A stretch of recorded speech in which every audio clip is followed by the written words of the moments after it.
Thailand's army chief, Prayuth is very keen for Thai people to think that the coup has resulted in stability, political stability, and that, well, everything has returned to normal. But that's far from the reality. Just today, for example, John Kerry asked for democracy to be re-established in Thailand as quickly as possible. The pressure from the international community has not in any way gone. It is still very much there, and the general knows that he can't sustain the junta and the present political situation indefinitely. Sooner or later, the general will have to lift martial law, because that is not a normal state of affairs. What the general basically wants is to create a situation where it appears that Thailand has returned to normality and that everybody's happy with the coup, etc.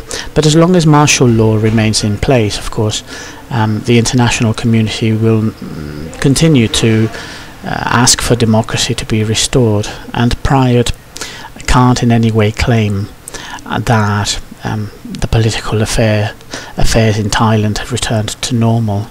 It's interesting, for example, that today a martial court has handed down its first sentence on a pro-democracy anti-coup protester who's been sentenced to 3 months in prison. Of course, that's completely out of the norm. I mean, that is not a normal state of affairs, that people should be sent to prison under martial law, etc.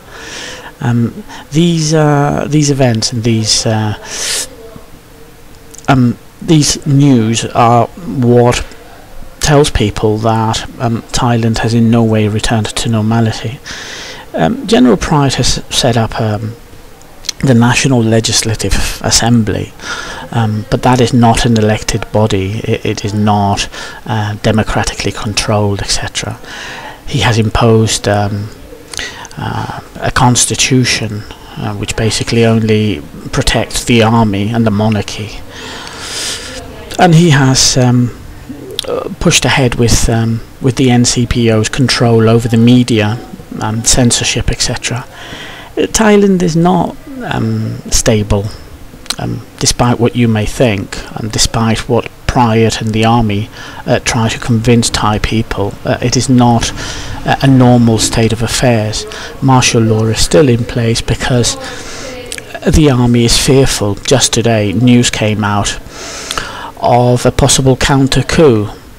The military know that is a real possibility. When Prayuth steps down in September, his successor may organize a coup against him when he appoints himself Prime Minister of Thailand, which is almost certain because his National Legislative Assembly, the Quango, which he has created, is almost certain to appoint him as president.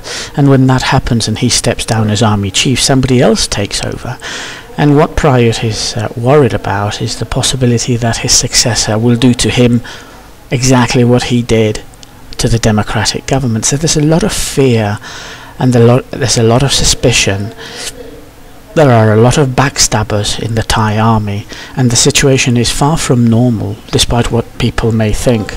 There's still a lot of people who are very angry at the coup and are simply waiting for martial law to be lifted. And there are no guarantees. There are no guarantees that this coup is going to be a success for Prayuth, and that this regime in Thailand is in any way sustainable, because it's pretty obvious that that is not the case. things are not back to normal and it's not business as usual. What we have in Thailand at the moment is a Mexican standoff where everybody's watching and waiting to see how events turn out, but it is not how things will remain for much longer. Sooner or later there are going to be some changes, either a counter coup or street protests, but it's not going to stay like this for much longer because the army cannot hold on to power with martial law indefinitely.